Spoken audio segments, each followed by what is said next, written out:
السلام علیکم۔ وعلیکم السلام ورحمۃ اللہ وبرکاتہ۔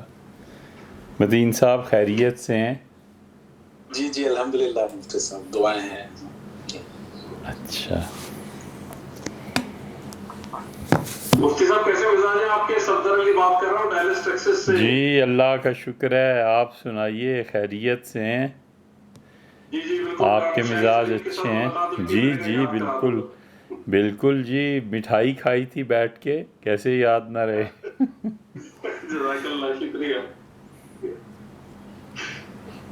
السلام علیکم ورحمۃ اللہ مفتی صاحب، میں وعلیکم عبداللہ بول رہا ہوں ڈیلس سے۔ آپ جی سے عبداللہ ملاقات صاحب، ہوئی تھی، آپ کیسے ہیں؟ آپ خیریت سے ہیں؟ اللہ کا شکر ہے، اللہ کا بہت احسان ہے۔ الحمدللہ، بہت خوشی ہوئی آپ کو دیکھ کے اور آپ سے بات کر جی کے۔ مجھے بھی اللہ وہ آپ کو خوشی ہو، بہت بلکہ خوشی ہو رہی ہے۔ آپ سب حضرات سے یہ تو غیر متوقع ملاقات تھی۔ الحمدللہ۔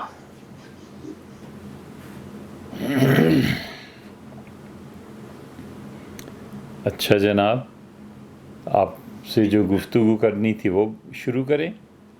جی جی یہ باقی سے بتا دو سب حضرات کو کہ میوٹ پہ چلے جائیں آپ، تاکہ پیچھے ڈسٹربنس نہ ہو جب حضرت بات کر رہے ہوں۔ جی مفتی صاحب، 2 سوالات آپ نے بھیجے ہیں جی اور آپ نے فرمایا کہ رات کی نشست میں گزارش ہے کہ ان 2 موضوعات پر اس مشکل وقت میں ایک مسلمان کو کیا کرنا چاہیے۔ تو مشکل کیا ہے؟ مشکلات کیا ہیں؟ یعنی آپ کی مراد کیا ہے مشکل وقت سے؟ Corona virus? جی جی کہ ان حالات میں کیا کرنا چاہیے؟ ان حالات میں آپ سے عرض کیا تھا جمعے کے دن کہ جو انسٹرکشنز کسی بھی ملک میں حکومت کی طرف سے مل رہی ہیں ان کی پیروی کرنی چاہیے۔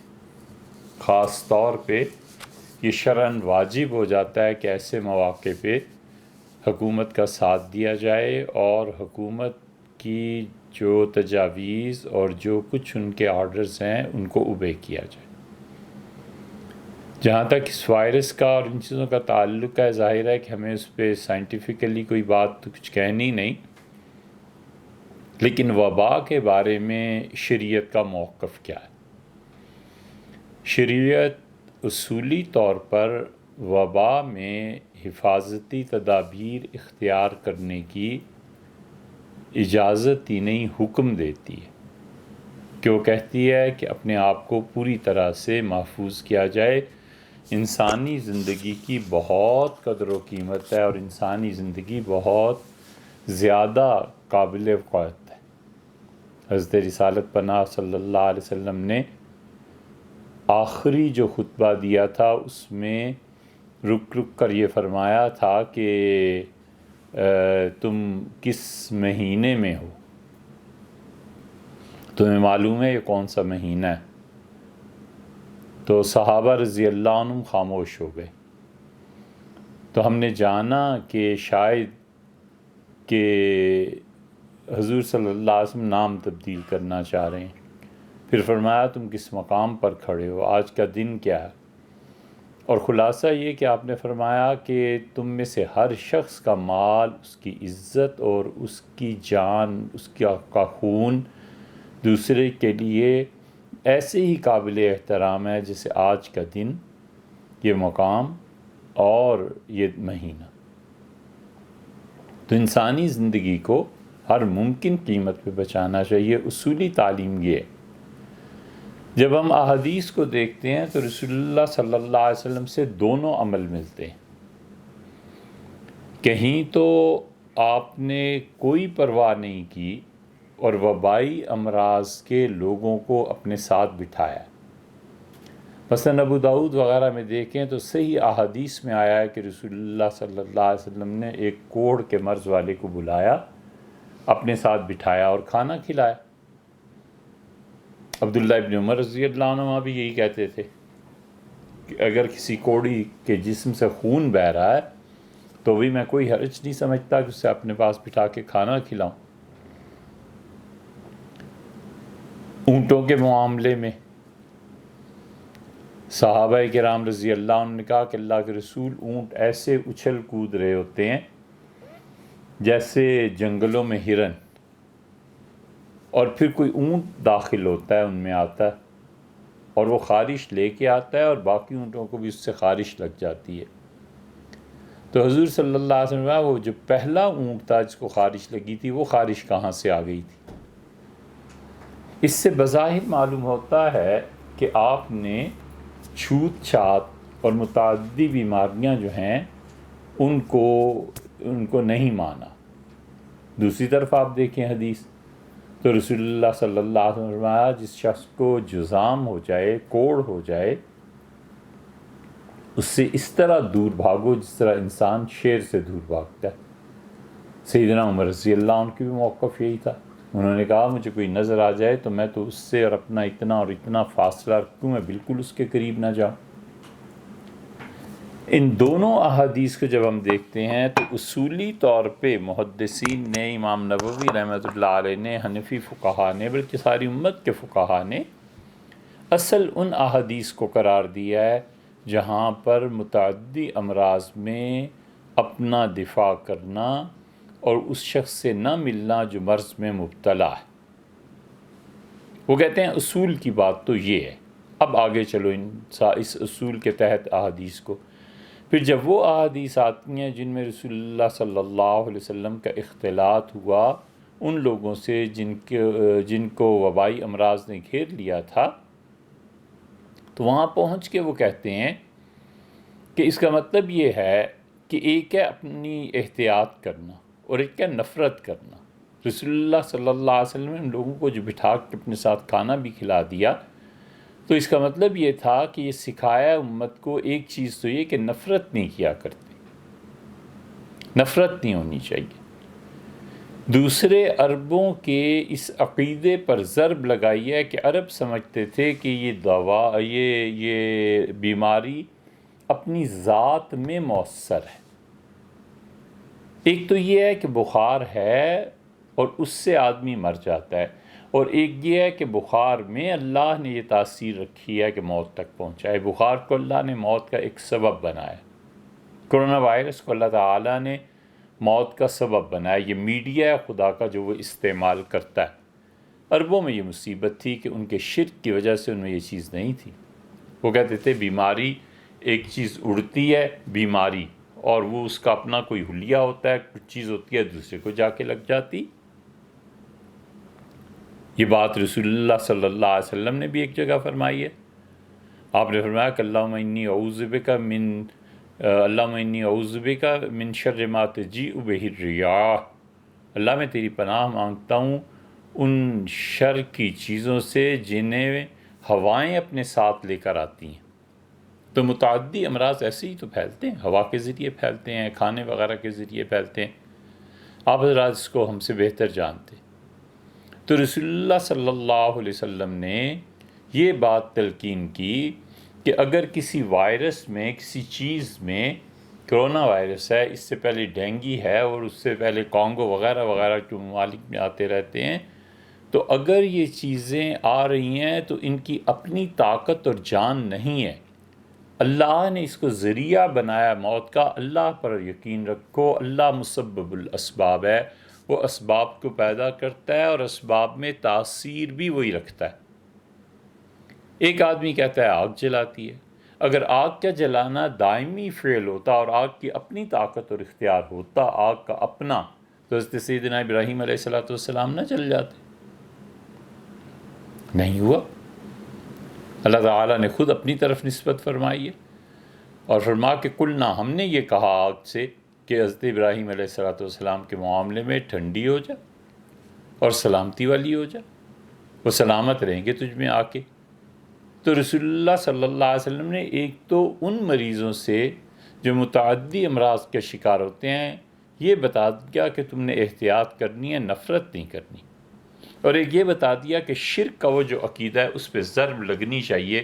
اسی لیے آپ نے فرمایا کہ پہلا جو اونٹ آیا تھا اس کو کس نے خارش لگا دی تھی۔ مطلب یہ ہے کہ متعدی امراض لگ جاتی ہیں، یقیناً ہوتا ہے، لیکن ایسے نہیں ہے کہ اس مرض میں خود سے کوئی قوت اور جان ہے اور وہ اپنی قوت کے ذریعے انسانوں کو نقصان پہنچاتا ہے۔ اب ہم دیکھتے ہیں خلافت راشدہ کو، خلافت راشدہ میں بھی ایسے ہوا، وبائی امراض پھیلتے تھے، اور وبائی مرض جو پھیلا ہے وہ یعنی آگے پیچھے یہ چیزیں ہوئی ہیں۔ سیدنا عمر رضی اللہ عنہ کو دعوت دی گئی تھی بیت المقدس کی فتح پہ، اور یہ کہا گیا تھا کہ امیر المومنین تشریف لائیں گے تو چابی ان کے حوالے کی جائے گی۔ خط لکھا گیا، سیدنا عمر رضی اللہ عنہ نے سفر کیا، فلسطین کا اور شام کا جانے کا ارادہ تھا، کچھ حصے انہوں نے دیکھے تھے، پھر حضرت معاویہ رضی اللہ عنہ تھے ان کے ہاں، پھر بیت المقدس وغیرہ وغیرہ ان علاقوں میں تشریف لے گئے تھے، اور جب وہ پہنچے ہیں تو سرغ کے مقام پر واپسی پہ ان کا ارادہ تھا کہ وہ شام بھی تشریف لے جائیں گے۔ کیا ہوا؟ بولیں۔ خالد بھائی کسی کا فون میوٹ پر نہیں ہے۔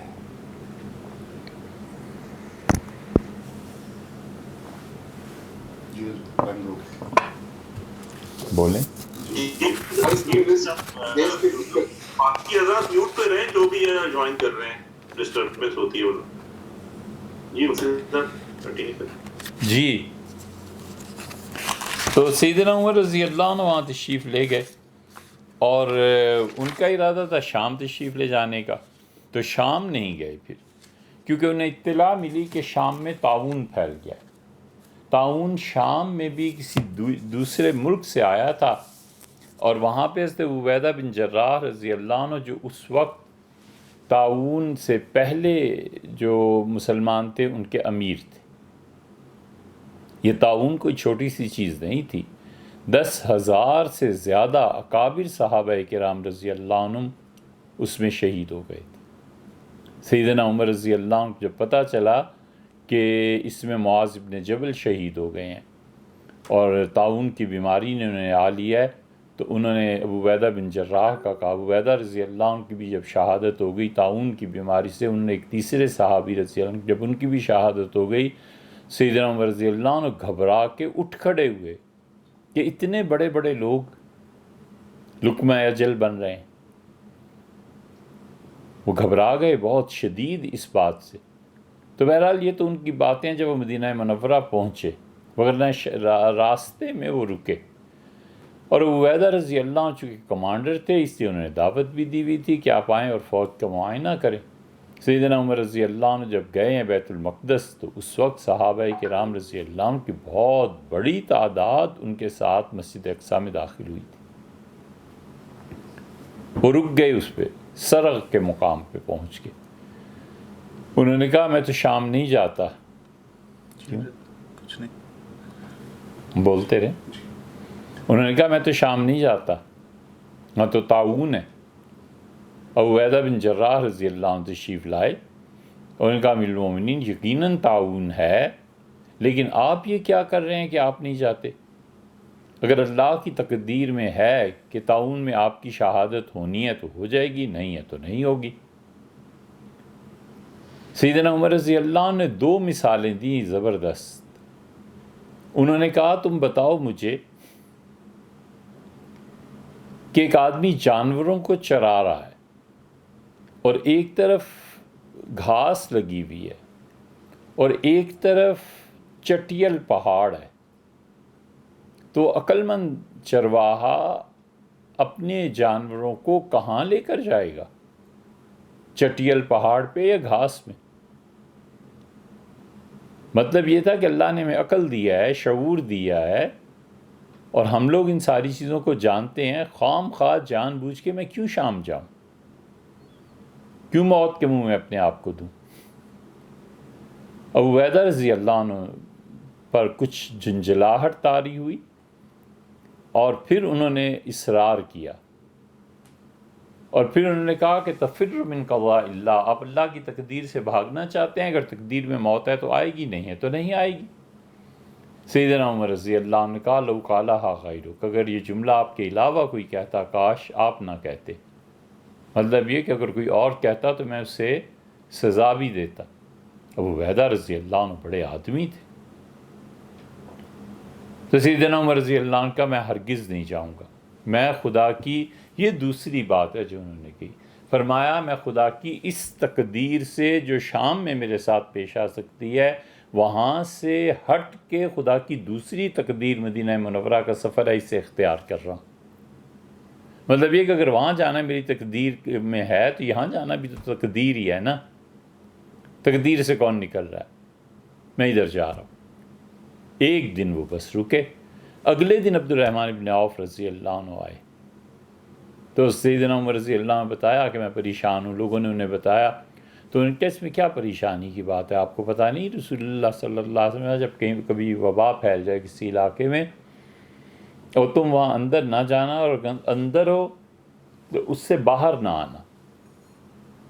بہت خوش ہوئے کہ میرا فیصلہ رسول اللہ صلی اللہ علیہ وسلم کے فیصلے کے مطابق ہو گیا۔ اس لیے اسلام ہمیں بنیادی طور پہ وبائی امراض میں بچے رہنے کی تلقین کرتا ہے کہ ہم جس حد تک ہو سکتا ہے محتاط رہیں۔ اللہ پہ توکل کے یہ معنی نہیں ہے، اللہ پہ توکل کا معنی یہ ہے کہ ہم سارے اسباب اور وسائل اختیار کریں، حکومتیں جو ہمیں بچا رہی ہیں ان چیزوں سے ہم ان کی مانیں، اور اس کے باوجود اگر کہیں موت آ ہی جائے اور کہیں یہ وائرس اپنا کام کر دکھائے اور انسان صحت یاب نہ ہو سکے تو اس مقام پہ پہنچ کے اللہ کی تقدیر کے سامنے، خدا کے فیصلے کے سامنے سر جھکا دینا چاہیے کہ اللہ آپ کو منظور ہے تو بس ٹھیک۔ یہ ہے چھوٹی سی بات۔ اسی مقصد کے لیے حرمین شریفین میں نمازوں پہ پابندی لگائی گئی ہے، جمعے کی نماز پہ پابندی لگائی گئی ہے۔ فرض کر لیجئے حج نہیں ہوتا، فرض کر لیجئے ایک لمحے کے لیے کوئی حرج نہیں۔ ہم پوری ذمہ داری سے یہ بات کہہ رہے ہیں، فتوے جو ہوتے ہیں وہ جذباتی بنیادوں پہ کبھی بھی نہیں دیے جاتے۔ فتویٰ دینے والا نہایت ٹھنڈے مزاج کا سوچ سمجھ کے بتاتا ہے، اور جس کا جتنا وزن ہوتا ہے وہ اتنی بات احتیاط سے کرتا ہے کہ میرے اس فتوے پہ ہزاروں اور لاکھوں لوگوں نے عمل کرنا ہے، مجھے سوچنا چاہیے کہ میں نے کیا کہنا ہے اور کیا نہیں کہنا۔ حضرت رسالت پناہ صلی اللہ علیہ وسلم نے فرمایا کہ الاسم علی من افتاء، گناہ اس کے ذمہ جاتا ہے جو فتویٰ دیتا ہے۔ تو فرض کر لیجئے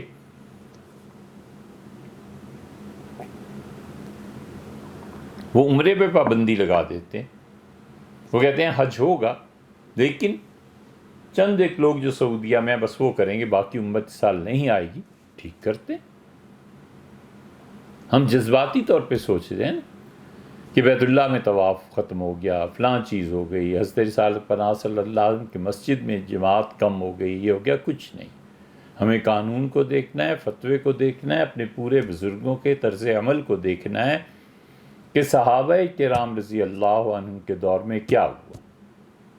ہمیں پھر وہ واقعہ ملتا ہے کہ رسول اللہ صلی اللہ علیہ وسلم جب بارش شدید ہوتی تھی تو جملے فرماتے تھے، کہتے تھے مؤذن سے کہ اذان دینا، اور حی علی الصلاۃ حی علی الفلاح جب کہو گے۔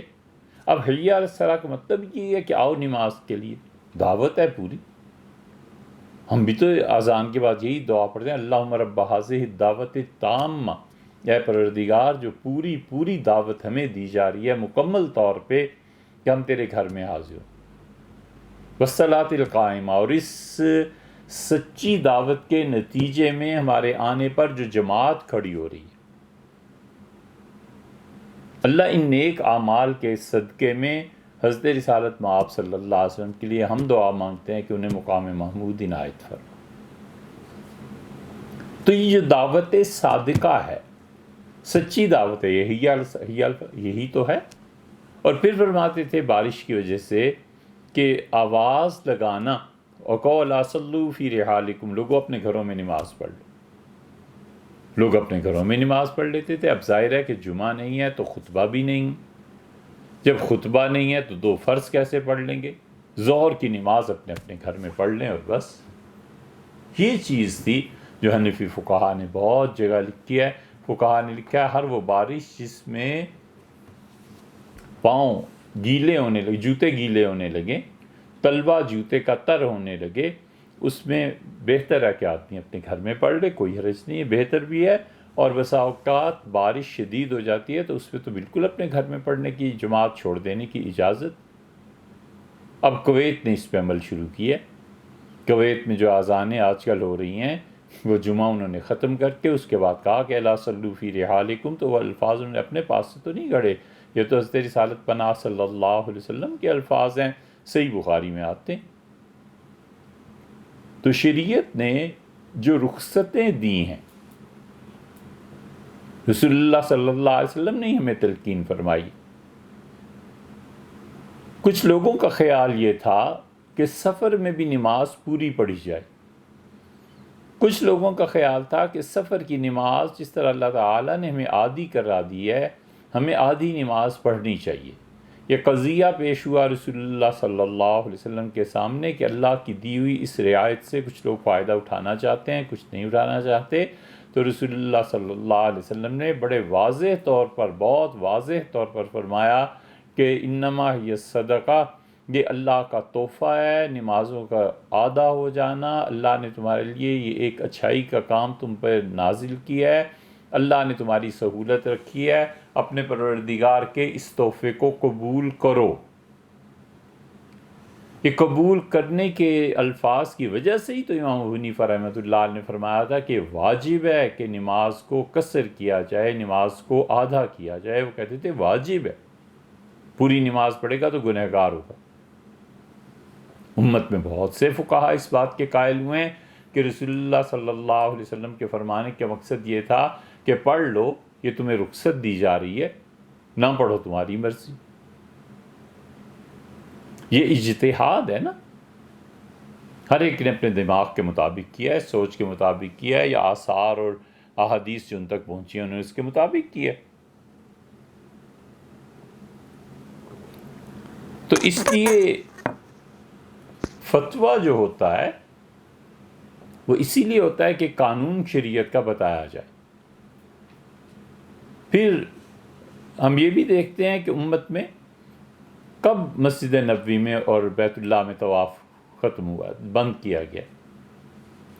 مسجد نبوی پر پہلا حملہ جو ہوا ہے وہ یزید کے زمانے میں ہوا ہے۔ سیدنا حسین ابن علی رضی اللہ عنہ کی خلاف، سیدنا حسین ابن علی رضی اللہ عنہ کی شہادت جب ہوئی ہے کربلا میں، اور اطلاع پہنچی اہل مدینہ کو تو انہوں نے بغاوت کر دی۔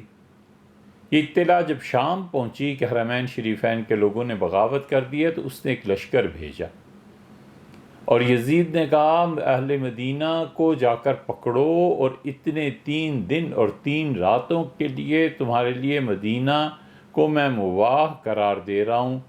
مطلب یہ ہے کہ جو مل جائے اسے قتل کرو اور مارو، سب لوگوں کا خون تمہارے لیے جائز ہے۔ اور پھر وہ قتل عام ہوا ہے۔ اہل مدینہ گھبرائے ہوئے تھے، پریشان تھے۔ وہاں پہ صحابہ رضی اللہ عنہ تھے، ان کی اولادیں تھیں۔ انہوں نے کہا اگر اس موقع پہ بھی ہم نہ اٹھے حکومت کے خلاف اور ہم نے یزید کی حکومت کو تسلیم کر لیا تو اللہ آسمان سے پتھر برسائے گا۔ حضرت رسالت پناہ صلی اللہ علیہ وسلم کی اولاد کے ساتھ کیا ہو رہا ہے اور ہم چپ بیٹھے ہیں۔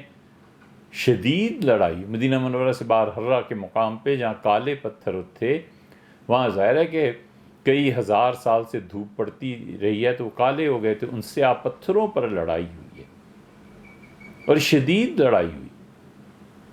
مسجد نبوی بند کر دی گئی، مسجد نبوی میں گھوڑے باندھ دیے گئے۔ یزید کی فوج نے کوئی کسر نہیں چھوڑی اس موقع پہ۔ اسی لیے تو امام احمد ابن حنبل رحمۃ اللہ علیہ وغیرہ جس سے کافر کہتے ہیں نا، وہ کہتے ہیں یہ حرم کا احترام باقی نہیں رہا، اس نے نہیں کیا، حرم کا احترام نہیں رکھا باقی۔ اور کیوں 3 دن مسجد نبوی بند رہی؟ وجہ اس کی یہ تھی کہ جو جاتا تھا مار دیتے تھے، قتل عام تھا مدینہ منورہ میں، ایسا شدید قتل عام تھا کہ حضرت جابر ابن عبداللہ رضی اللہ عنہ نکلے ہیں، موضوع سے ہٹ نہیں رہا، لیکن جب اتنا شدید ہراس اور خوف پھیل جائے شہروں میں تو پھر ایسے ہی کرنا پڑتا ہے۔ جابر ابن عبداللہ رضی اللہ عنہ نابینا ہو گئے تھے، اور رسول اللہ صلی اللہ علیہ وسلم کے اتنے قریب تھے کہ ان کی والد کی شہادت ہو گئی تھی احد میں.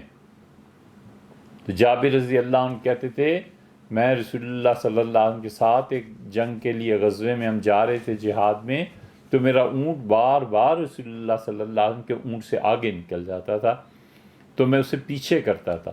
اس ایک رات میں 25 یا 27 مرتبہ میں رسول اللہ صلی اللہ علیہ وسلم کے قریب ہوا، اور آپ نے فرمایا اللہ جابر کو بخش دے، اللہ اسے جنت میں بھیج دے، اللہ جابر کو بخش دے. اتنی تعلق کے خاطر بہت احادیث ہیں اس پہ. تو انہوں نے اپنے بیٹوں کے کندھوں پہ ہاتھ رکھ کے وہ نکلے اور انہوں نے کہا سنو میرے بچوں، میں نے رسول اللہ صلی اللہ علیہ وسلم سے سنا تھا، آپ نے فرمایا جو اہل مدینہ کو ڈرائے گا اللہ اسے جہنم کی آگ سے ڈرائے گا. اور پھر احادیث انہوں نے سنائی. پھر وہ شام تشریف لے گئے. وہاں جا کر انہوں نے اموی حکومت کو کہا، انہوں نے کہا میں تمہیں یہ بتانے آیا ہوں کہ رسول اللہ صلی اللہ علیہ وسلم نے ہم مدنیوں کا کچھ حق رکھا ہے، ہمارے متعلق یہ فرمایا تھا. تو کیوں مسجد بند رہی؟ اس لیے کہ ہر کوئی ڈر رہا تھا اگر گئے تو جو بچے کچھ ہیں انہیں بھی مار دیں گے. سیدنا حسین بن علی رضی اللہ عنہ کے بیٹے زین العابدین رحمۃ اللہ علیہ سب سے بڑی مثال ہے کہ جب فوجیں آ کے مدینہ منورہ میں اتری ہیں تو وہ پہلی فرصت میں چلے گئے کمانڈر کے پاس، اور انہوں نے اپنے سارے خاندان کے لوگوں کو بٹھا کے کہا کہ دادا کی شہادت ہو گئی سیدنا علی رضی اللہ عنہ کی، اور تم دیکھتے ہو وہ پہلے تینوں خلفاء کے ساتھ کتنے اچھے رہے تھے، کیسی اچھی حکومتیں تھیں. پھر اس کے بعد والد کی شہادت ہو گئی، اور پھر اس کے ساتھ ساتھ حسن رضی اللہ عنہ وہ بھی دنیا سے چل بسے. میں اس نتیجے پر پہنچا ہوں کہ اللہ ہی کو منظور نہیں ہے کہ علم اور خلافت دونوں چیزیں سیدنا علی رضی اللہ عنہ کے خاندان میں جمع ہو جائیں. ان کا میرے بچوں پڑھو اور پڑھاؤ، بس ہمیں اس کے علاوہ کوئی کام نہیں. تو جب فوجیں اتری ہیں تو پھر وہ گئے. انہیں پتہ تھا نا سیدنا یہ زین العابدین رحمۃ اللہ کو اگر شہید کر دیتے تو حسینی نسل ہی ختم ہو جاتی، حسنی باقی تھے. اور پھر حسنیوں پہ وہ کچھ بیتا ہے جو ایک کربلا کیا، ان پہ تو 20 کربلا گزرے ہیں، مگر ہم لوگ ذکر نہیں نہ کرتے کیونکہ ہم لوگ پڑھتے نہیں ہیں اس کو. حسنیوں نے کہیں زیادہ مصائب اور تکالیف کا سامنا کیا ہے. یہ مسجد نبوی کے بند ہونے پر لوگوں نے احتجاج کیا. سعید ابن مسیب رحمۃ اللہ علیہ تھے، وہ ان کے زمانے میں بند ہو گئی تھی، وہ آتے تھے. اور دارمی کی روایت میں آتا ہے ابن مسیب رحمۃ اللہ علیہ جیسے انہیں وہ کمانڈر آیا، اس سے کہا مسجد میں کوئی ہے تو نہیں؟ کہا گیا کہ وہ سعید بیٹھے ہیں. اس نے کہا اس کو چھوڑو، یہ تو پاگل آدمی، باقی کوئی ہے تو قتل کر. کون آتا اس موقع پہ مسجد نبوی میں؟ کوئی نہیں آیا. ابن مسیب رحمۃ اللہ علیہ کہتے ہیں نابینا. تو سعید رحمۃ اللہ سے پوچھا گیا کہ حضرت آپ تو نماز کتنے پابند، یہ نماز آپ کس وقت پڑھتے تھے؟ انہوں نے کہا دارمی کے الفاظ ہیں کہ حضور اقدس صلی اللہ علیہ وسلم کی قبر سے اذان سنتا تھا اور اٹھ کے نماز پڑھ لیتا تھا. پھر مسجد نبوی میں ایسے ہوا ہے، مدینہ منورہ پہ حملہ ہوا ہے، پھر اسے بند کیا گیا ہے. حرم مکی میں ایسے ہوا ہے، مکہ مکرمہ میں طواف رک گیا. طواف کے رک جانے کی وجہ سے کچھ نہیں، نہ رسول اللہ صلی اللہ علیہ وسلم نے فرمایا ہے، نہ کبھی یہ کہا ہے کہ اگر طواف رک گیا تو قیامت آ جائے گی. اس قسم کی روایات ایسی فضول باتیں ہیں، نبی کریم صلی اللہ علیہ وسلم نے کہیں نہیں کہا. 317 میں یعنی 4 صدی ہجری کے آغاز میں کرامتہ کا قبضہ ہو گیا تھا.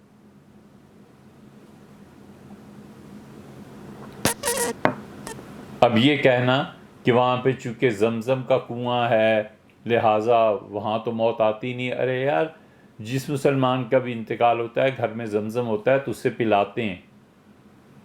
اور بہت سے یہ بھی سمجھتے ہیں کہ زمزم کی برکت سے اس کی روح جسم کو چھوڑ دے گی. یہ چیز صحیح ہے، لیکن یہ کہنا کہ وہاں زمزم کا کنواں ہے تو لہٰذا وہاں تو کوئی ایسی چیز ہوگی نہیں، غلط بات. زمزم کا کنواں ہے یا وہ چیزیں اور ہیں حرم شریف کی جن کا عزت احترام، اللہ کی تجلیات، اللہ تعالیٰ کی عنایات، سب چیزیں ہیں، ہم ان کو مانتے ہیں، تسلیم کرتے ہیں، لیکن اسباب کے سلسلے کو توڑ کر نتائج کو مرتب کرنا اور ان کرامتوں کے پیچھے پڑ جانا یہ بہت خطرناک چیز ہے، نہیں کرنا چاہیے۔ حضرت رسالت مآب صلی اللہ علیہ وسلم تمام تر عظمتوں اور تمام تر عزت اور احترام کے باوجود رات کو نماز پڑھ رہے تھے، عشاء یا تہجد، بچھو نے کاٹ لیا۔ حضرت رسالت مآب صلی اللہ علیہ وسلم، اللہ کی لعنت تو اس بچھو پہ، نہ یہ دیکھتا ہے کوئی نبی ہے یا غیر نبی ہے، یا پھر یہ فرمایا کہ اللہ کی لعنت تو اس بچھو پہ دیکھتا نہیں ہے کہ کوئی نماز پڑھ رہا ہے یا ویسے ہی بیٹھا ہے۔ پھر پانی منگایا، نمک منگایا اور اس پہ دم کر کے اس کو پانی میں نمک کو حل کر کے وہ پانی جہاں بچھو نے کاٹا تھا وہ لگایا۔ دنیا اسباب کے ساتھ چلتی، دنیا انہی وسائل کے ساتھ چلتی۔ اب ان اسباب اور وسائل کو چھوڑ کے کوئی آدمی کہتا ہے کہ زمزم کا کنواں بھی وہاں ہے اور فلاں چیز بھی وہاں ہے، لہٰذا وہاں تو وبا آ ہی نہیں سکتی۔ کیوں نہیں آ سکتی بھائی؟ کمال کرتے ہیں آپ۔ جابروں اور ظالموں نے قبضہ کر لیا 317 میں، حجر اسود اٹھا کر لے گئے۔ یہ تو کسی نے نہیں کہا کہ اللہ کے فرشتے وہاں ہوتے ہیں لہٰذا تم نے حجر اسود کو اٹھانے ہی نہیں دیں گے، بیت اللہ کے دروازے ہی بند ہو جائیں گے تم جاؤ گے تو۔ کچھ بھی نہیں، اس نے حجر اسود کو توڑا، اٹھا کے لے کے چل پڑے۔ جو ان کے ساتھ ہوا اور اللہ کی طرف سے جو عذاب ان پہ نازل ہوا وہ بات کی بات ہے، لیکن حجر اسود کو لے گئے اور اس سے بدتر ان کرامتیوں نے کیا۔ طواف انہوں نے روک دیا۔ پھر کیا ہوا؟ طواف روکنے کے علاوہ قتل و غارت گری کی۔ بیت اللہ کی دیواریں مسلمانوں کے خون سے رنگ دیں انہوں نے۔ بچوں کو اٹھاتے تھے، مائیں جو گود میں لیے طواف کر رہی تھیں اٹھاتے تھے اور بلا دریغ بیت اللہ کی دیوار پر دے مارتے تھے اور کھوپڑیاں کھل گئیں اور مغز بچوں کے چپک گئے بیت اللہ کی دیواروں سے۔ ان کرامتیوں نے کیا۔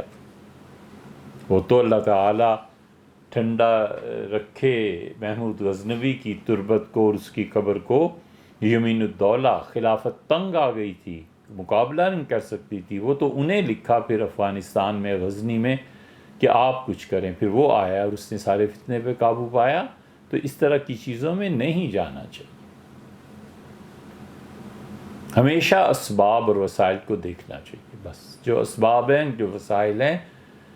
اب رہ گئی یہ بات کہ یہ وائرس اور یہ چیزیں، آپ نے اپنے سوال میں جو تحریر فرمایا ہے کہ کچھ لوگوں کا خیال ہے کہ یہ کانسپریسیز ہے اور تھیوریز ہیں، بھیا ہمیں اس کا کچھ پتہ نہیں۔ سچی بات یہ ہے، ظاہر ہے ہمارا شعبہ بھی نہیں ہے، لیکن جو کچھ دنیا میں ہو رہا ہے، یہودی ویسی ایک خیال کی بات کہہ رہے ہیں، یہ نہیں ہے کہ ہماری کوئی انالائزیشن ہے یا آپ سے مان ہی جائیں۔ ہم ویسے ہی سوچ رہے تھے کہ اگر واقعی یہ یہودیت کی طرف سے فتنہ ہے تو کیا یہ بات اس نہج پہ آ گئی ہے کہ یہودیوں نے یہ طے کر لیا ہو کہ یہ جو چائنا اور پاکستان اور یہ جو کچھ ہو رہا ہے اور ان کا غلبہ، تو اس کو توڑا جائے کسی طریقے پہ، کیونکہ آپ جانتے ہیں کہ گوادر سے اگر یہ سفر شروع کیا جائے تو بہت آسانی سے وہ تاجکستان، ترکمانستان تک پہنچتا ہے، اور وہاں سے رشیا، اور رشیا سے اٹلی۔ تو اگر یہ تجارت شروع ہو جائے، اور اٹلی میں ویسے بھی چائنیز بہت زیادہ ہیں، انہوں نے پہلے سے بھی کام وہاں کر رکھے ہیں، تو سارا یورپ مصیبت بن جائے گا، ان یہودیوں کے ہاتھوں سے نکل جائے گا۔ اور ابھی پیش آیا ہے کہ وہ جو یورپین یونین ہے اس کو کس ملک نے چھوڑا ہے، کس نے اس کو جوائن کر رکھا ہے، تو جو ان کے اثرات مرتب ہونے چاہیے تھے، ان اثرات کے مرتب ہونے سے پہلے یہ چیزیں اس طرح ہینڈل کی جائیں کہ پاکستان اور چائنا اور یہ لوگ اس سے فائدہ نہ اٹھا سکیں۔ اور اس سے بھی آگے کی بات ایسی خیال میں آتا ہے کہ اگر اس کا توڑ کہ یہودیوں نے دریافت کر لیا، خدا کرے یہ ساری باتیں غلط ثابت ہوں تو ہم نے کون سا کہا کہ کوئی شرعی چیز ہے، ہم تو کہہ رہے ہیں ایسے ہی سوچ رہے تھے کہ اگر اسرائیل نے اس کا یہودیوں نے دریافت کر لیا تو انہوں نے پوری دنیا کو کہنا ہے کہ ہمیں مانو گے تو تب ہم اس کا توڑ تمہارے ہاتھ میں دے دیں گے، تمہیں بتا دیں گے یہ دوائیاں تیار کر لو، اگر نہیں تو نہ سے۔ پھر کیا ہوگا؟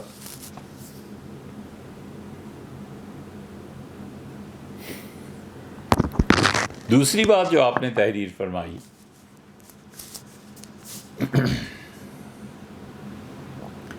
کہ امت عمومی جس زوال کا شکار ہے اس کی عملی صورت واٹس ایپ میسج پر نظر آ رہی ہے، جہاں ایک طرف کانسپریسی تھیوریز جس میں یہودی انوالومنٹ کے علاوہ بایولوجیکل وارفیئر کی باتیں نظر آتی ہیں، تو دوسری طرف یہ بات کہ کعبہ کا طواف رکوانا بہت بڑی حماقت ہے، کیونکہ جس جگہ اللہ کی توجہ ہے اور جہاں زمزم کا پانی موجود ہے وہاں بیماری کچھ نہیں کر سکتی۔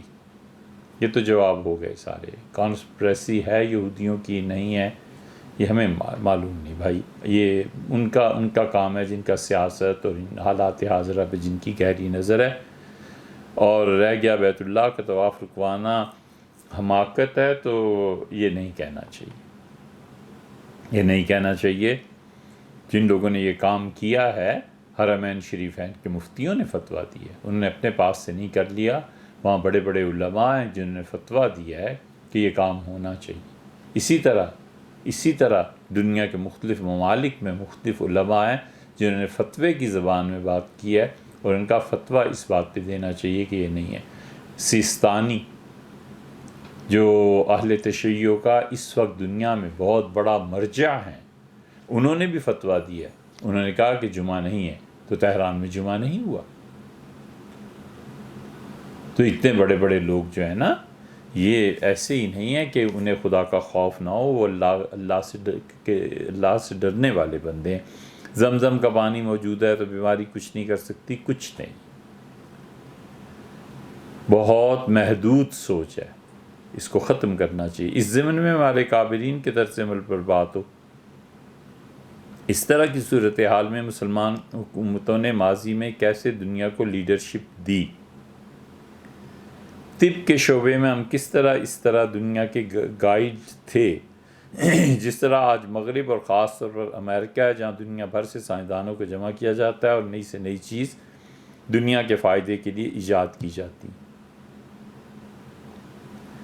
جس مقام پہ آج ہم کھڑے ہیں اس سے کچھ درجے اور نیچے دنیا کی دیگر اقوام کھڑی تھیں جب مسلمان عروج پہ تھے اور دنیا کو گائیڈ کر رہے تھے۔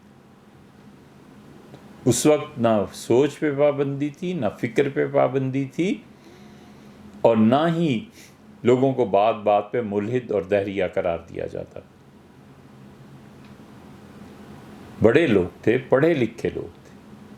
بات پھر وہیں آ جاتی ہے، آپ کو شاید ہنسی بھی آئے کہ ہمارے نزدیک ہر مسئلے کا حل بس پڑھنا ہی ہے، کہ تعلیم ہی ہے۔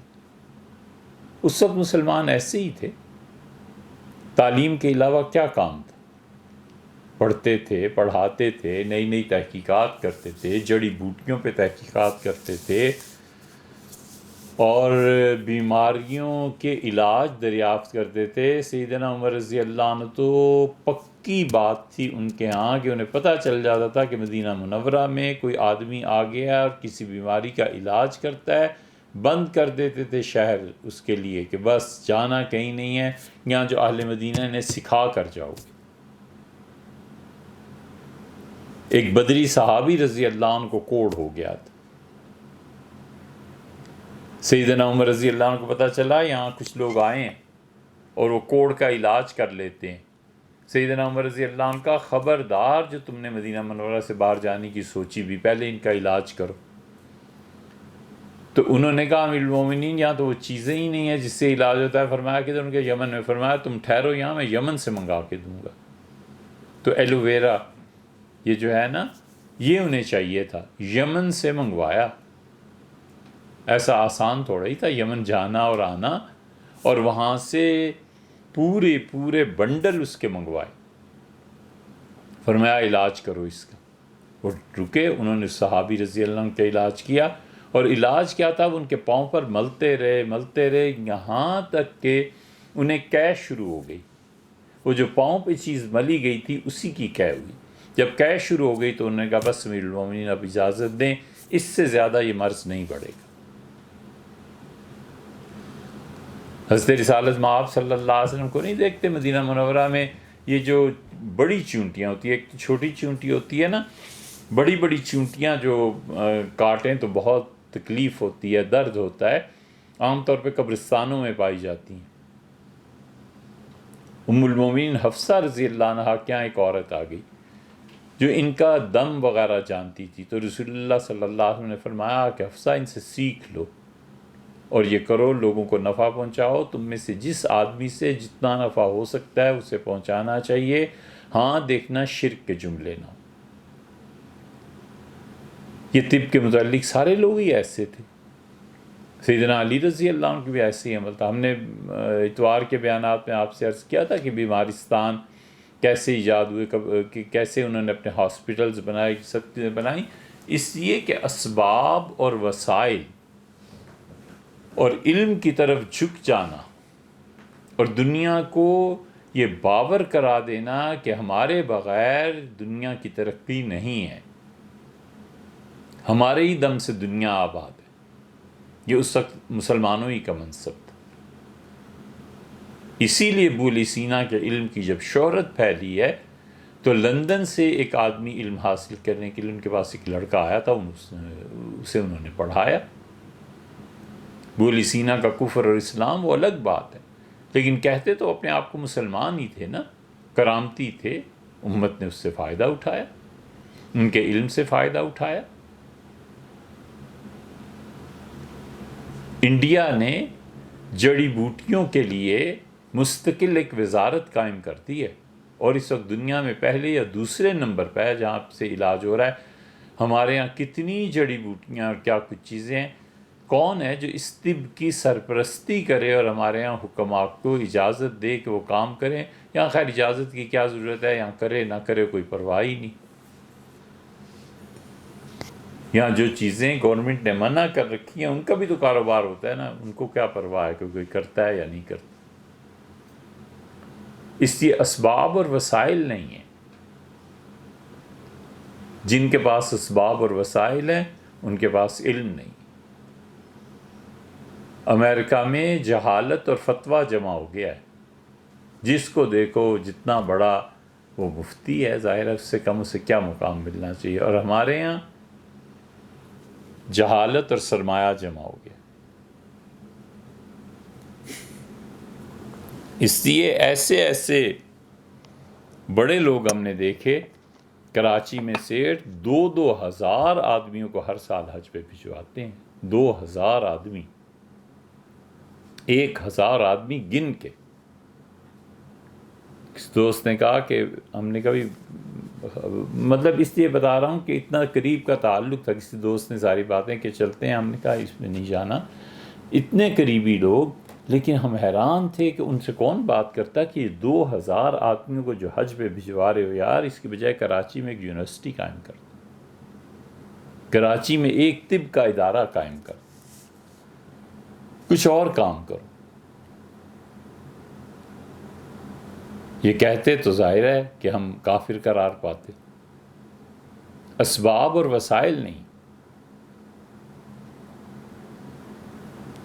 آپ جس ماحول میں رہ رہے ہیں، معلوم نہیں آپ کے ہاں یہ سوال اٹھا ہے یا نہیں، لیکن یہ آپ کے بچے پوچھیں گے کبھی. ہم سے کئی ایک نے پوچھا، کہانی پوری بتا دیتے ہیں کہ اسلام نے مرد کی دیت 100 اونٹ مقرر کی ہے، اور آپ جانتے ہیں کہ عورت کی دیت 50 اونٹ ہے. اب جو ان حدیث کو پڑھتا ہے نا کہ رسول اللہ صلی اللہ علیہ وسلم نے اگر مرد قتل ہو جائے تو فرمایا 100 اونٹ ادا کرو، عورت قتل ہو جائے تو 50 اونٹ ادا کرو، وہ تو پاؤں سے زمین سے رکھ جاتی ہے کہ عورت کا خون مرد کے خون کے برابر نہیں ہے. عورت کی زندگی اور مرد کی زندگی برابر نہیں ہے؟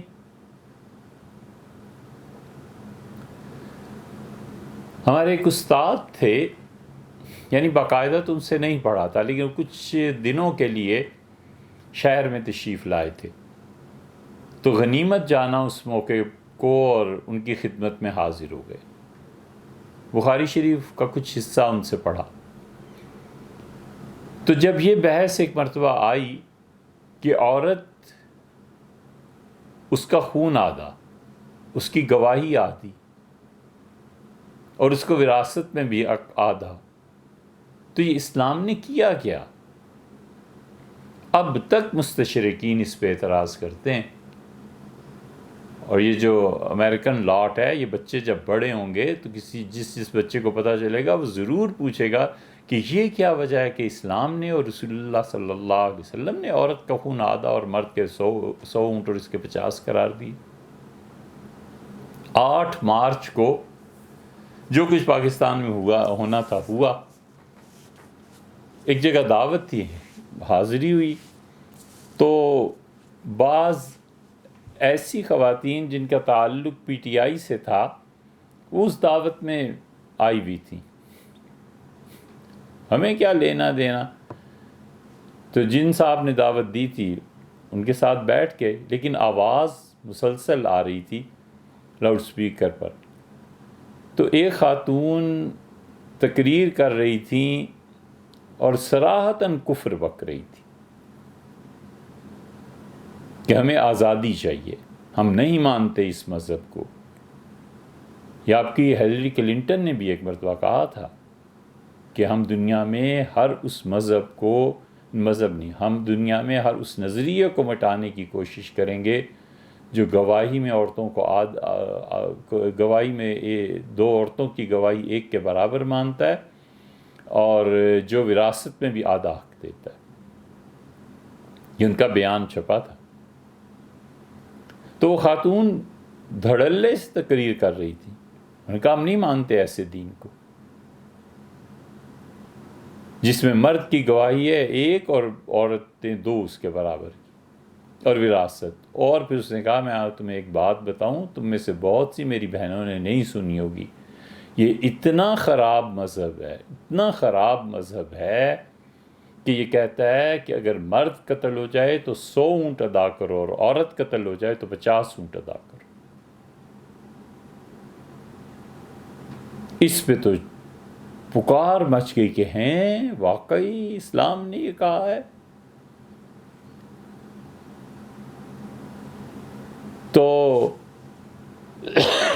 ایک صاحب نے مجھ سے کہا، ان میں تھوڑی بہت غیرت تھی، ان کے یار حد ہو گئی، ہمیں نہیں پتہ، لیکن مفتی کچھ کرو یار اس کا۔ پھر انہوں نے اس عورت کو جا کر، ان کی زیادہ تعلق تھا ان سے، کہا تم بیٹھو، اور وہ آیا ہوا ہے تو اس سے بات کرتے ہیں، کہا بلائیں اسے، تو بڑے غصے میں تھی۔ تو عورتوں نے کہا جی چھوڑیں سب مسئلے کو، ہماری دیت، ہمارا خون 50 اونٹ اور مرد کا خون 100 اونٹ۔ میں نے کہا آپ سے صرف یہی بات مجھے کرنی ہے، اور آپ مہربانی کر کے اسے سنیں، اور اس کے بعد ہم نے جانا۔ اللہ نہ کرے کہ ایک لفظ بھی ہم اس میں جھوٹ کے۔ ہم نے کہا دیکھو بی بی، یقیناً شریعت نے یہ مقرر کیا، صحیح بخاری میں، مسلم میں، وغیرہ وغیرہ کتابوں میں بہت جگہ یہ مباحث آئی ہیں۔ حضرت رسالت مآب صلی اللہ علیہ وسلم نے اللہ کے حکم سے مقرر کیا ہے، قانون اللہ کے حکم سے بناتے تھے۔ وہ جو اجتہاد کرتے تھے، اگر اجتہاد میں ان سے بھی کوئی لغزش ہو جاتی تھی تو اللہ وہی نازل کرتا تھا تاکہ کل کو قیامت تک یہ دین جاری رہنے والا ہے، کہیں نبی کی کوئی لغزش امت کے لیے سنت نہ بن جائے۔ اور مجھے کوئی شک و شبہ نہیں ہے کہ رسول اللہ صلی اللہ علیہ وسلم نے جو فرمایا ہے سچ فرمایا، کہ بی بی بڑا آسان مسئلہ ہے۔ ایک لمحے کے لیے فرض کر لیں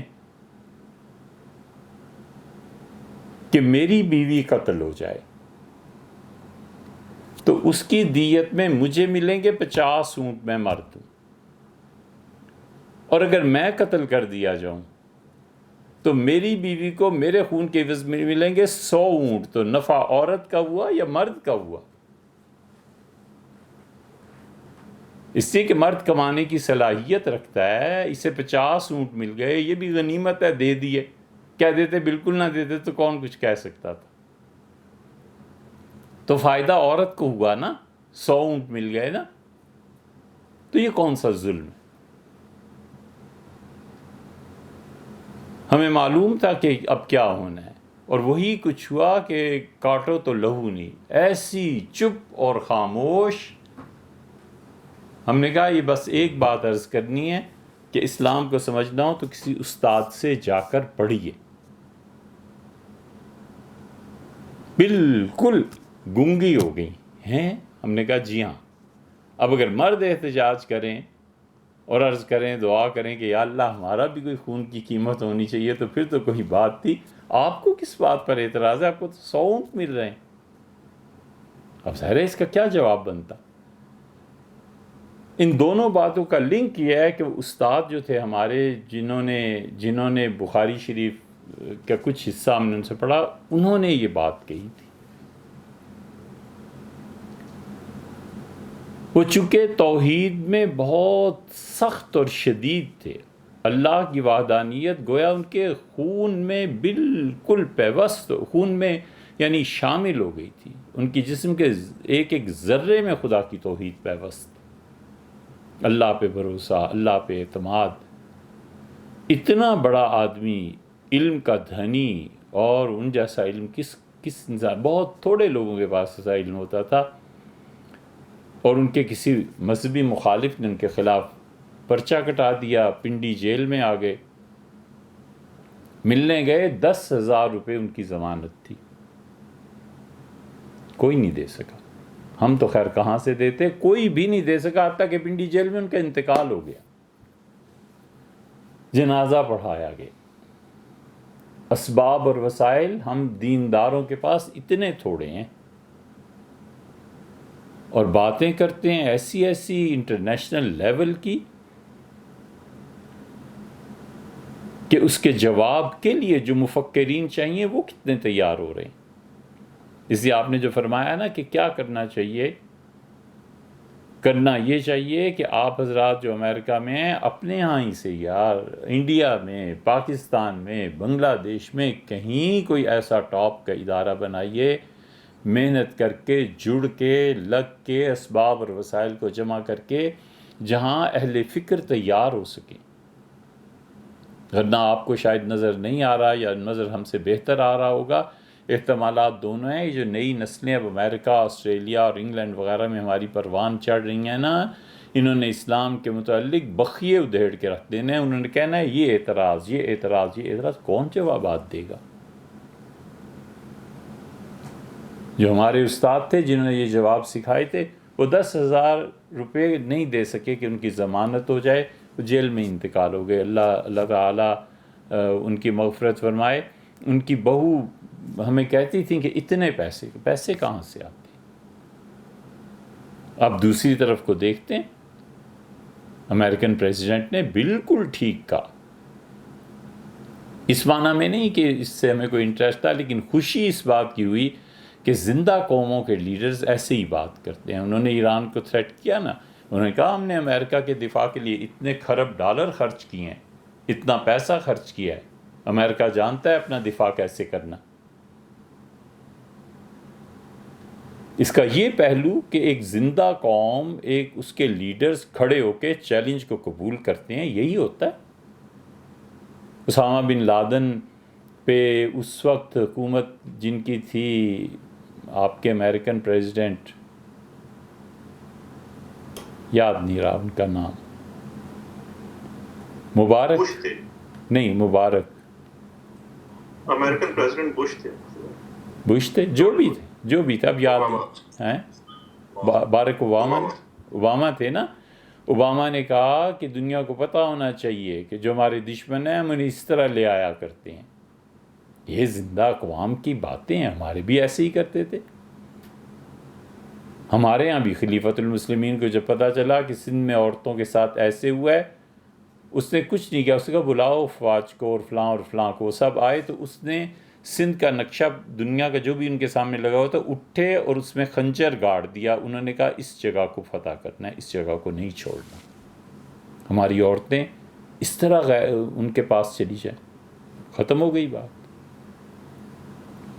ایسے ہی ہوتا ہے.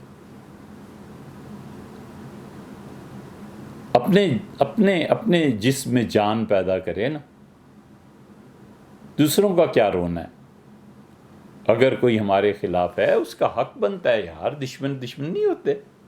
دشمنی میں اپنا حق پورا کرنا ہوتا ہے، اپنا دفاع کرنا ہوتا ہے، اپنے نظریات کو پھیلانا ہوتا ہے. ہم کیسے کہیں کہ وہ ہمارا دشمن ہے اور یہ کر گیا؟ بھی آپ کیا کر رہے تھے؟ آپ اپنا بتائیں، آپ کہاں غافل تھے؟ اس دنیا سے نکل آنا چاہیے جس دنیا میں ہم مسلمان بس رہے ہیں، کہ اللہ کرے گا. کرامت اور معجزات کا ماننا اہل سنت کے شعائر میں سے ہے. ہمارا عقیدہ ہے معجزات کا انکار کفر تک لے جاتا ہے والعیاذ باللہ. لیکن اللہ کرے گا. اللہ تعالیٰ کیا کرے گا بھئی؟ اس نے صاف کہہ دیا ہے کہ جب تک تم لوگ اپنی حالت نہیں بدلو گے ہم نہیں بدلیں گے. اب ہر مسلمان منتظر ہے کہ صبح اٹھے کمپیوٹر آن کرے تو پہلا میسج خدا کی طرف سے آیا ہوا ہو کہ بھیا اپنے آپ کو بدلنا مگر نام نہیں بدلیں گے. اس لیے جو آئندہ نسلیں آئیں گی نا، جتنا اور انہیں پڑھنے کا شوق ہوگا، وہ جب اسلام کو پڑھیں گی، ہسٹری کو پڑھیں گی، حدیث کو پڑھیں گی، تفسیر کو پڑھیں گی، تو وہاں وہ بخیے ادھیڑ دیں گے. وہ کہیں گے یہ دیکھو، یہ عورت کا خون آدھا ہے، مرد کا خون پورا ہے، یہ کیا دین ہے؟ یہ گواہی کا مسئلہ کیا ہے؟ یہ فلاں مسئلہ کیا ہے؟ فلاں مسئلہ کیا ہے؟ ممکن ہے بہت سے دوستوں نے آج سنا ہو کہ اسلام نے عورت کے خون کی قیمت 50 اونٹ مقرر کیا اور مرد کی 100 اونٹ مقرر کیا. ممکن ہے آج کسی نے سنا ہو. تو اسی لیے ہم نے اس کو، اور وہ جو ہمیں سکھانے والا تھا، یہ افسوس موت تک رہے گا. 10,000 نہیں تھے کہ ضمانت کرا دیتے اور باہر آ جائے.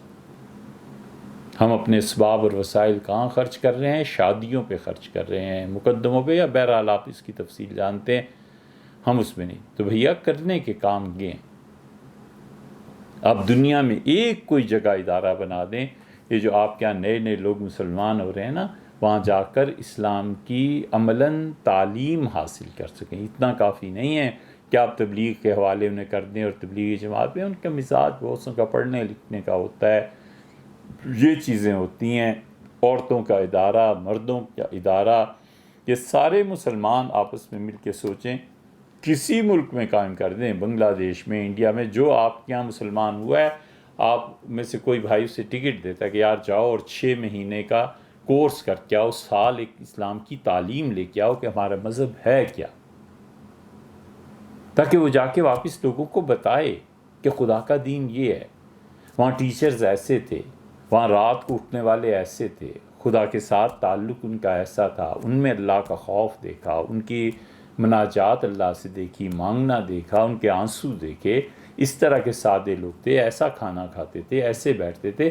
یہ ایک پورا کورس ہے جو ان نان مسلمز کو کرانا چاہیے جو اسلام کے قریب آتے ہیں اور قبول کرنا چاہتے ہیں. پتہ ہو کہ 5 وقت مسجد میں جانا ہے، ان کی اپنی زبان میں لیکچرز کے ذریعے انہیں اسلام کی دین کی تعلیم دی جائے کہ یہ چیزیں، اور یہ ہمارے متعلق غلط فہمیاں ہیں بچوں، اس کو اس طرح دور کرنا ہے، یہ غلط فہمی ہے، یہ غلط فہمی.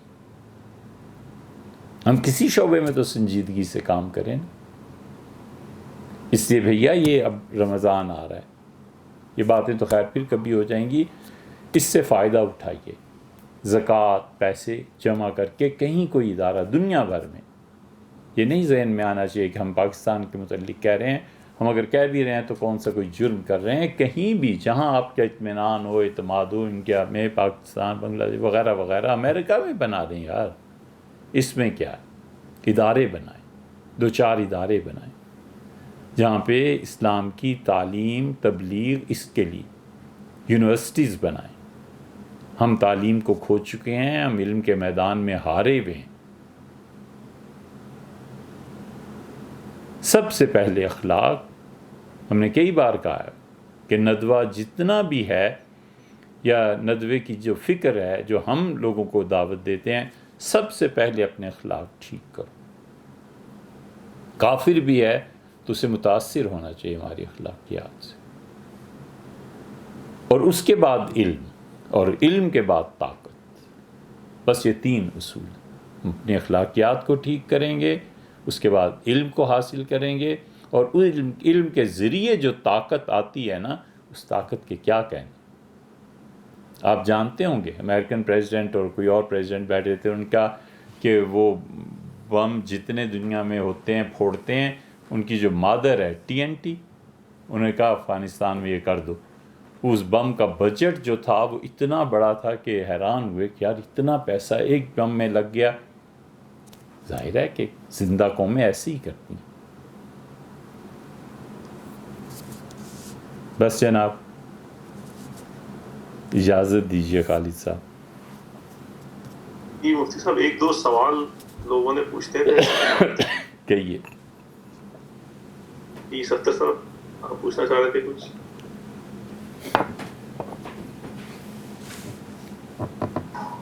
جی سعید بھائی، آپ سوال پوچھنا چاہ رہے ہیں؟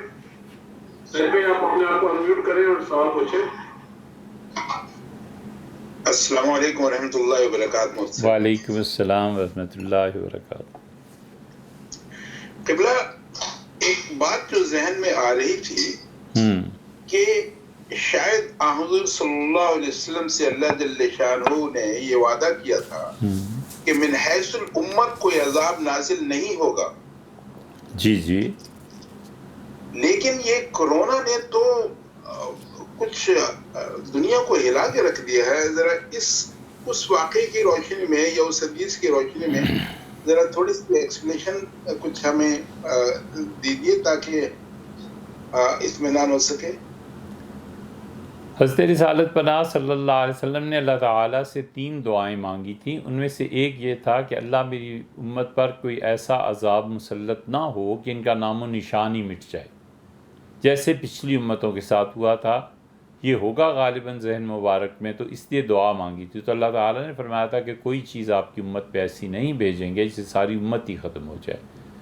تو جو کچھ ہو رہا ہے یہ یعنی جو اللہ تعالیٰ کے ایک طریقہ ہے دنیا میں جاری ہے کہ اسباب اور ان کے نتائج نکلتے ہیں، وہی ہو رہا ہے. لیکن یہ کہ اب اس سے پوری امت ہی ختم ہو جائے اور دنیا میں اسلام ہی باقی نہ رہے، یہ نہیں ہوگا. ولیعذ باللہ یہ تو ہو بھی نہیں سکتا، کوئی صورت نہیں ہے اس کی. جزاک اللہ تعالیٰ. جی مفتی صاحب، ایک اور سوال کسی نے بھیجا ہے کہ آپ نے دیت کے معاملے میں تو بتایا 100 اونٹ اور 50 اونٹ کا، تو گواہی کے معاملے میں 2 عورتوں کی گواہی. جی وہ لمبی بحثیں ہیں، ابھی تک شاید ریکارڈ نہیں ہوئی. شاید کیا بلکہ یقیناً ابھی تک ریکارڈ نہیں ہوئی ہیں. وہ پھر کبھی صحیح انشاءاللہ. لیکن یہ ایک مثال ذہن میں آ گئی، وہ اپنے استاد جو تھے ان کی وجہ سے، کہ اسباب اور وسائل اور اس پہ مرتب ہونے والے نتائج کیا ہوتے ہیں. خالد صاحب میرا ایک کوشچن ہے. سوال کرنے والی خاتون تو نہیں ہے؟ خوش ہونا چاہیے، انہیں 100 اونٹ ملتے ہیں بھائی. جی کوشچن فرمائیے. جی عاصم بھائی. جی السلام علیکم ورحمۃ اللہ وبرکاتہ. وعلیکم السلام ورحمۃ اللہ وبرکاتہ. مفتی صاحب مجھے آپ سے یہ پتہ کرنا تھا کہ میرے ذہن سے سوال سلپ ہو گیا، سوری. کوئی بات ہو جاتا ہے. بسا اوقات خیالات کا ہجوم بہت زیادہ ہوتا ہے، تو جو اصل کام کی بات بیچ میں ہوتی ہے وہ نکل جاتی ہے. کوئی ایسا مسئلہ نہیں. پھر پوچھ لیجیے گا، واٹس ایپ پہ بھیج دیجیے گا ہمیں، انشاءاللہ جمعے کو بات کر لیں. جی مفتی صاحب، گواہی والے 2-3 سوال خواتین کی طرف سے ہی آئے ہیں. جی کسی وقت انشاءاللہ بات کریں گے. جی انشاءاللہ. السلام علیکم ورحمۃ اللہ وبرکاتہ. وعلیکم السلام ورحمۃ اللہ وبرکاتہ. طبیعت کیسی ہے آپ کی؟ اللہ کا شکر ہے. ایک بات بہی رہ گئی، وہ آپ نے تحریر فرمایا کہ یہ اس موقع پہ کوئی دعائیں اور اس کو پڑھنا چاہیے. تو دیکھیے حضور اقدس صلی اللہ علیہ وسلم نے جتنی بھی دعائیں عافیت کی اور خیر کی مانگی ہیں ان سے مدد لینی چاہیے. جتنی بھی دعائیں حضرت رسالت مآب صلی اللہ علیہ وسلم نے عافیت کی مانگی ہے نا، ان کو پڑھنا چاہیے۔ مثلاً حضور اقدس صلی اللہ علیہ وسلم ایک جگہ دعا مانگی ہے کہ اللہم انی اعوذ بک من البرص، جی جی یہ گلیکسی مجھے اپنا 8 سوال نام یاد آ سے گیا، اگر مجھے اجازت ہو تو میں پوچھ لوں۔ جی کہیے، آپ کہیے۔ یہ حضرت مفتی صاحب، میں یہ ہمیں مختلف علماء کرام کی اور آپ لوگوں کی بیانات سن کے اور اپنا خود بھی جو حالات حاضرہ ہیں اور جو مسلمانوں کے ساتھ جو ظلم اور جو جنرلی جو امت کے اوپر جو ظلم ہوا ہے، جی تو اس کی مقدار تو جو ہے بہت زیادہ ہے اور بہت زیادہ اپیرنٹ بھی ہے، رائٹ؟ جی جی اور مطلب دنیا میں یہ نان مسلمس اور جنرلی ساری ہیومن رائٹس آرگنائزیشنز اور انسٹیٹیوٹ سب اس بات کو نمبر سے اٹیسٹ کرتے ہیں کہ بہت ایٹراسٹیز ہوئی ہیں، رائٹ؟ جی انجسٹس ہوئی ہے۔ تو کیا ایسا نہیں، کیا مطلب علماء کرام کو یا کوئی ایسی ادارے کو ایک پیغام نہیں بھیجنا چاہیے کہ اس کو کرٹیل کرنے کے لیے ظلم کی مقدار کم کی جائے ورلڈ لیڈرز کو؟ بھیا یہ تو ضرور، جی جی جی کہیے۔ کیونکہ یہ تو اس وقت ان کے پاس کوئی مطلب میرے سوال یہ ہے کہ موسیٰ علیہ السلام کے زمانے میں جب ظلم بڑھ گیا تھا تو پھر ہدایت کی رجوع کرنے کی اور توبہ کرنے کی، تو جنرلی ان سب کو ہیومن رائٹس کو جو ہے سب کے لیے برابر کیا جائے، اس کا ایک ترغیبی ریکویسٹ اگر اپیل کی جائے، تو کیا یہ مناسب عمل ہوگا اس ٹائم پہ؟ یا یہ بھی کرنا چاہیے، بالکل ٹھیک ہے۔ جو دنیا میں ہیومن رائٹس کے لوگ ہیں ان کو لکھنا چاہیے، بالکل آپ سچ کہتے ہیں۔ تصاویر بھیجنی چاہیے، ویڈیوز بھیجنی چاہیے کہ یہ ظلم دنیا میں محض مذہب کی بنیاد پر اور اقلیتوں کی بنیاد پر کیا جا رہا ہے۔ آپ سچ کہتے ہیں، اس میں کوئی حرج نہیں۔ کم سے کم اتنا تو ہے نا کہ نام تو زندہ رہے کہ دنیا میں جہاں ظلم ہو رہا ہے ہم نے اپنی بساط کی حد تک لوگوں کو متوجہ کرنے کی کوشش کی۔ یہ بھی ایک شعبہ ہے، یہ بھی دینی کا کام ہے، بھائی ضرور کریں۔ اچھا، جو ہم عرض کر رہے تھے آپ سے دعا کا، حضور اقدس صلی اللہ علیہ وسلم دعا مانگتے تھے کہ اللہم انی اعوذ بک من البرص والجنون والجذام ومن سیء الاسقام۔ اللہم انی اعوذ بک من البرص، اللہ میں تیری پناہ مانگتا ہوں کہ میرے جسم پر سفید داغ پڑ جائے، والجنون اور اس سے کہ میں پاگل ہو جاؤں، والجذام اور اللہ کوڑ کے مرض سے، ومن سیء الاسقام اور اللہ میں تیری پناہ مانگتا ہوں کہ خراب، گندی اور بہت مکروہ بیماریاں مجھے چمٹ جائیں۔ یہ دعا مانگنی چاہیے، اللہم انی اعوذ بک من البرص والجنون والجذام ومن سیء الاسقام۔ اور ایک رسول اللہ صلی اللہ علیہ وسلم دعا مانگتے تھے کہ اللہم انی اعوذ بک من شر ما یجیء بہ الریح، اللہم انی اعوذ بک من شر ما یجیء بہ الریح، اے اللہ میں تیری پناہ مانگتا ہوں ہر اس بیماری سے جس کو مجھ تک پہنچانے کا ذریعہ ہوا بنے۔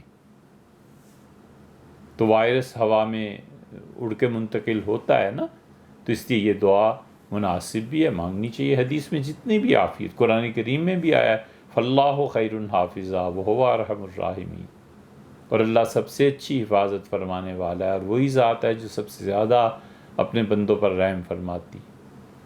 تو یہ تین دعائیں آپ سے کہیں، فاللہ خیر حافظا وہو ارحم الراحمین، اللہم انی اعوذ بک من شر ما یجیء بہ الریح، اللہ تیری پناہ مانگتا ہوں ہر اس بیماری سے جس کا باعث یہ ہوائیں چلنا ہو جاتی ہیں۔ اور تیسری دعا، اللہم انی اعوذ بک من البرص والجنون والجذام ومن سیء الاسقام، اللہ میں تیری پناہ مانگتا ہوں برص سے، پھل بیری جسے کہتے ہیں، والجنون اور پاگل پن سے اور کوڑ سے، اور اے اللہ وہ تمام مہلک بیماریاں، گندی اور خراب بیماریاں جو بالآخر ہلاکت اور موت تک پہنچاتی ہیں، اللہ تیری پناہ مانگتا ہوں۔ یہ آپ کی بات خالد صاحب رہ گئی، اجازت۔ السلام علیکم مفتی صاحب۔ وعلیکم السلام۔ کون؟ ربانی صاحب؟ اچھا جی ارشاد۔ مدارس اور مکاتب کے لیے بھی کیا ان کو بھی بند کرنا چاہیے؟ کیونکہ یہ پتہ نہیں کب تک چلے گا، تو یہاں ویسے سکولز کے لیے کوئی ریسٹرکشن نہیں ہے کہ ان کو بند کرنا چاہیے، لیکن احتیاطی طور پہ سکولز بھی بند کیے گئے ہیں، لیکن چھوٹا سا مدرسہ ہے، 10-15 بچے جس میں حفظ کرتے ہیں اور ایک مکتب ہے، تو اس میں تو اس کو بھی احتیاطی طور پہ بند کرنا چاہیے۔ یہ تو ربانی صاحب اپنے حالات کے مطابق فیصلہ کرنے کی چیزیں ہیں۔